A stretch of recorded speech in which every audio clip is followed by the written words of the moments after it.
Grabe ulan na sad eh. Sige na lang ulan. Ang Mr. Undang na to, pusog na sad oh. Grabe.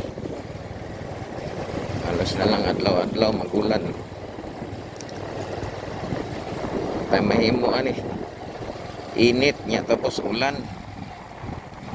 Ay, ang panahon na to eh. Bigod mahibalaan ang panahon. Muulan, muinit. Bigod mahibalaan ang dagan sa panahon.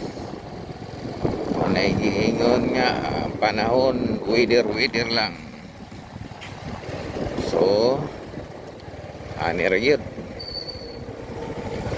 Tulat lang ta diri. Nahinay lang tayo, nahinay pauli ta kay ulan naman. Hinay tao ka uli. Sugman. Ay man ulan. Diba?